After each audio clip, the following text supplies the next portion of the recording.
Hello and welcome to video 2 of my year-long style series. Yes, we're up to video 2 already, it's actually happening. Today I wanted to talk a little bit about some thoughts I've had about my wardrobe recently, and also a little mini experiment that I did last week, so look forward to that.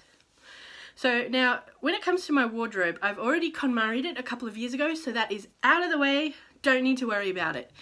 I only actually gave away a few clothes, and some of those I actually regret giving away, but such is life. And I've been thinking about my wardrobe in terms of categories recently, and I've realised I have 6 categories. Is that too many? I don't know. So the categories are work, casual staying at home, casual going out, semi-fancy, fancy, and fashion or style. So I need to think a bit more about whether that works for me and for my life at the moment. And I've also realised that the categories tend not to mix at all. So a lot of the clothes that I have in the work category, I could probably wear to a semi-fancy occasion such as a birthday dinner, but I never would, because those are work clothes. I only wear them to work. I would never wear them anywhere else. And vice versa, maybe the semi-fancy category, I would never wear to work because they're just too nice for that. Even though technically they're probably the same category of niceness, whatever that category is, I don't know. Now, I was watching a video the other day by Loopsy, I think that's how her name is pronounced. I'll link it below. It's about how to find your style. And one of her tips was to downgrade your categories of clothes. So clothes you would normally only wear to go out, start wearing them at home. And so the idea of the little mini experiment came out of that, and also a confluence between that video and another one that the Pretty Shepherd did on wearing aprons. And that one seemed like a really good idea to me because, as I mentioned in my first video, I tend to get dirty a lot with gardening and with my painting. So I decided to combine those two concepts into my little mini experiment. So soon after I did the last video, I got sick for a few days and I wasn't able to do what I was planning. I went out to an appointment, and when I came home, normally I would get changed from my casual going out category into my casual staying at home category, which is usually like a skanky old t-shirt and leggings. But this time, instead of getting changed, I put an apron on over the top, as you can see here. And I wore this outfit for the rest of the day. So the pros of doing this little experiment, I found, well, firstly, the t-shirt was protected by the apron, which was great. I did do some painting and I felt I could kind of get a bit more messy without worrying about it. And I did spill some dinner on myself while I was eating dinner, so the apron protected it from that.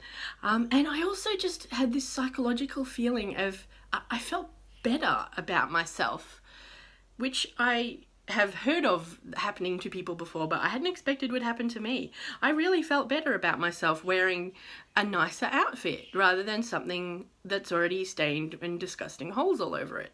Well, the downsides of doing it this way was, firstly, I couldn't see the logo on the t-shirt. Now, this is one of my favourite t-shirts, and the Build a Logo ladder was started for people with chronic illness and depression, and it's to help them stay motivated by finding the little things, the little positive things in every day. So that I find that really motivating, and I liked to look down at the logo and it cheers me up every time I see it. But I wasn't able to do that when I was wearing an apron over the top. Although, having said that, the particular apron that I wore did have a pretty cute logo on it, so. The other big downside is that if I'm wearing a t-shirt like that to an appointment and then I take it off, usually I will just hang it up to air out and then put it back in the cupboard if I haven't sweated in it. But because I wore it all day, I had to wash it afterwards, and that's a bit of a downside too because my clothes will wear out faster. The other thing is as well, my cat tried to climb up me and he dug his claws into my pants and they could have gotten shredded. So yeah, there are various dangers with wearing clothes in my household.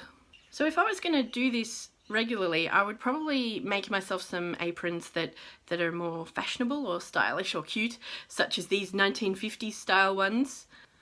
How adorable are they? And then I remembered that KonMari in one of her books said that you shouldn't downgrade your categories of clothes, so once they start to get too disgusting and manky to wear out of the house, then to just wear them at home. But you should buy clothes especially to wear at home. And at the time I thought, what a waste of money. That just doesn't seem to make sense to me. But now, having done this experiment, I realised that she really had a point. I did feel a lot better about myself in these clothes, even though no one was going to see them, except for my husband and my cat. And that, of course, made me think about loungewear. Clothing especially to wear at home, which is even more relevant than ever in the last year or so. And I'm really starting to understand why you would want to buy clothes especially to wear at home, even though it costs a bit more. Although, having said that, I ain't getting rid of this one, KonMari. Look at all those paint stains and holes. Isn't it disgusting?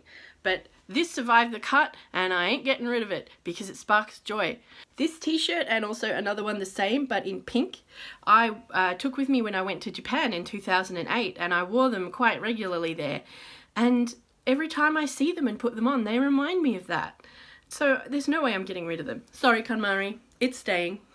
But then when I was thinking about the optimal loungewear, my mind, of course, went to the 1920s and the silken pajamas that people would wear to lounge around the house and drink cocktails, like these. Although I can't see myself doing the gardening in that. I'm not sure what the neighbours would think. And by the way, if you're wondering about this outfit, I've just come back from a meeting with my job agency, so this is my job interview outfit. So I've been collecting together resources and outfit inspiration and trying to hone down what my style actually is. So I'll show you some of those in the next video. Thank you for watching. Bye!